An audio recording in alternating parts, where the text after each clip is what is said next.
Yo, good morning, good evening, and good afternoon. Welcome to another episode of RB & Co. But before I start the video, I would like to thank you all for 2,000 subscribers. And sa mga bagong nanonood dyan as well as yung mga dati pero di pa subscribe, mag-subscribe na kayo, no? Let's get it to 3,000 boys.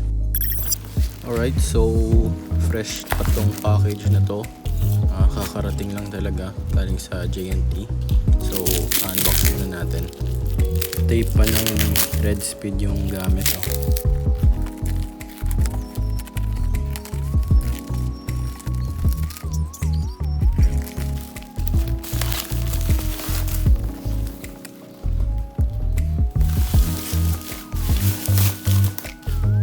Obvious naman na suspension to, no?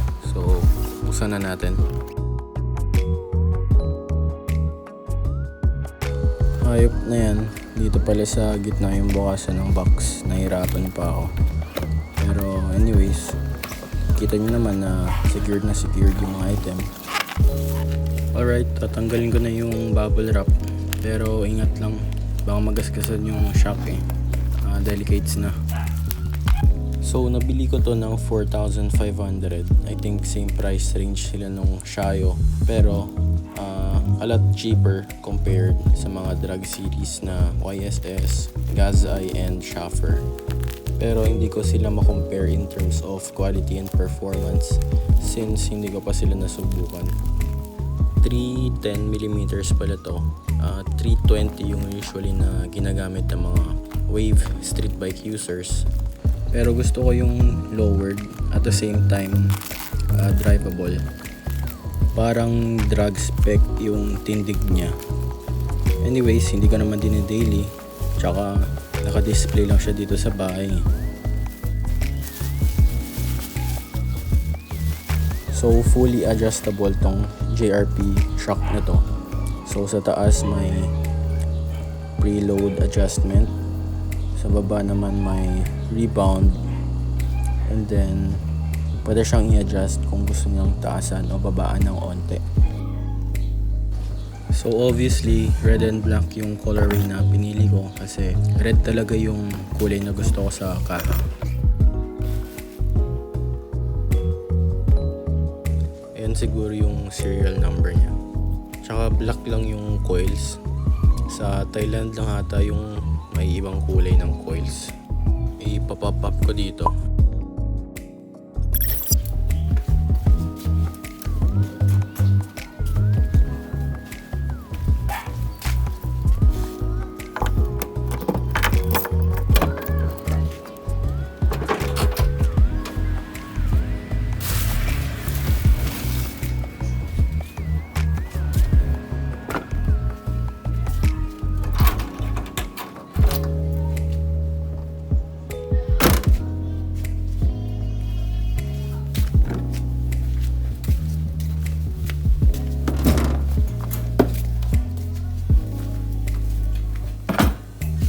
Since wala na tayong center stand, gagamit tayo nitong jack ng kotse para tumaas yung likod ng motor dyan sa dating pwesto ng stand.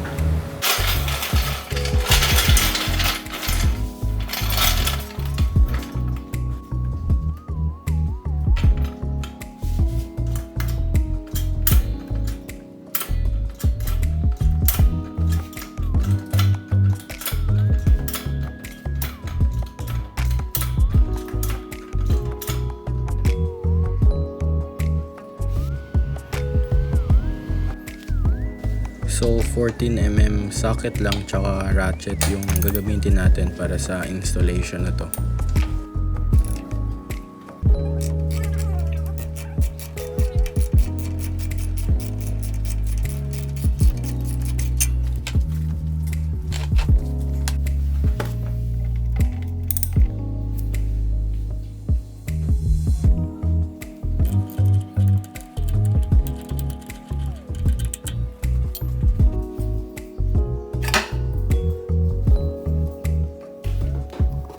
Stock shocks lang pala tong luma na to.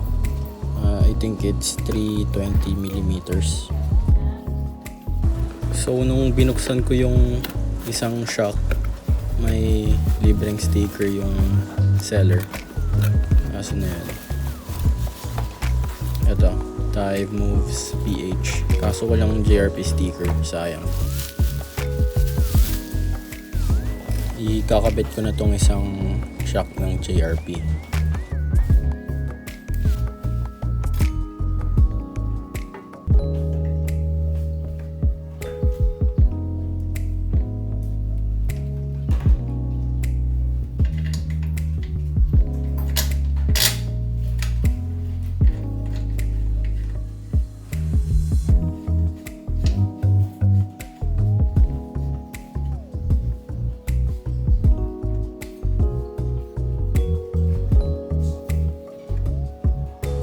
Ayun, nakalimutan ko, bitin na pala. Kailangan ko nang tanggalin yung isang shock.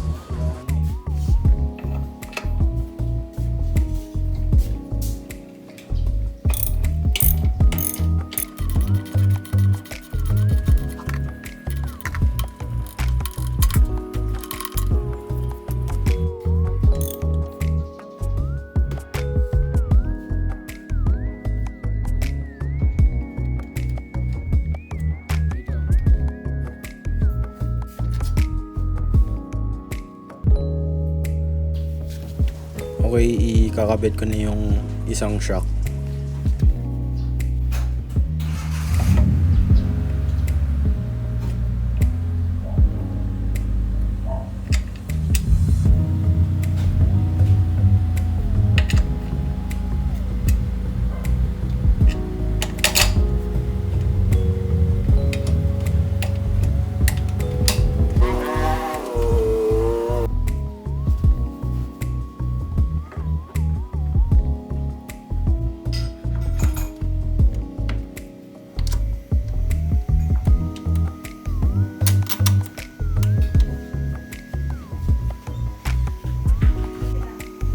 Higpitan na natin yung mga bolts.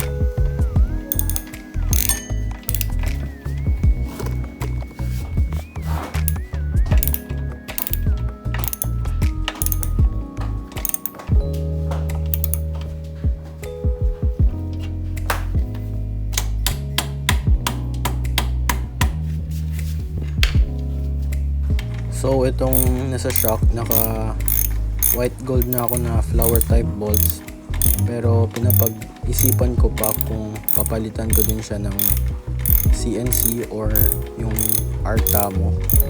Ito, papakita ko sa inyo. Hindi to heng, legit to na titanium bolts. Pero depende pa rin sa budget. Syempre, mahal yun eh.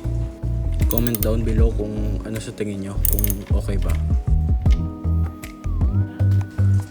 And napansin ko rin na sumisikat na ulit yung Porsche, yung sikat dati. I think early 2000s yun. Kaso yung problema dun, nagagasgasan siya, yung natatanggal yung kulay. Kaya disadvantage siya para sa akin. Pero ang angas niya dahil period correct siya.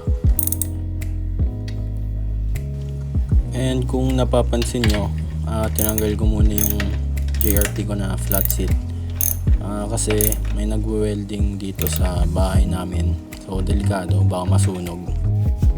Ayun nga akala ko malapit talaga yung gap nila, pero hindi naman, okay lang.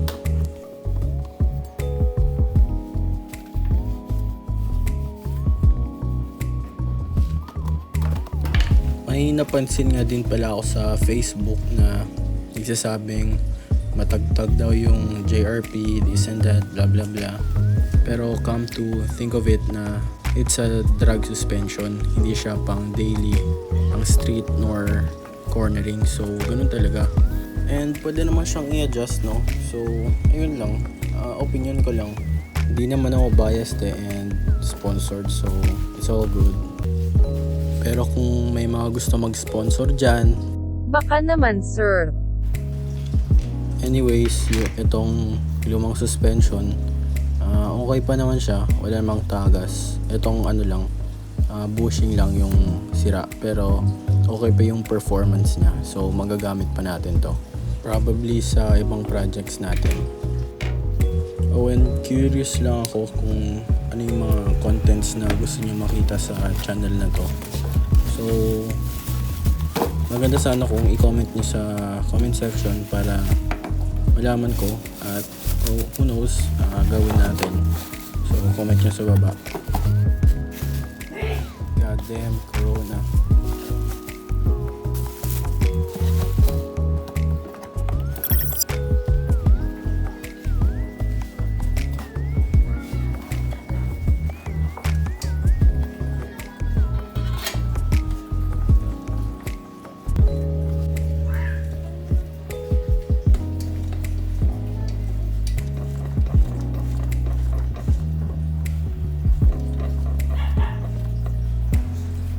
Ayun, na-test drive ko na siya at nasasabi ko na medyo matagtag na talaga.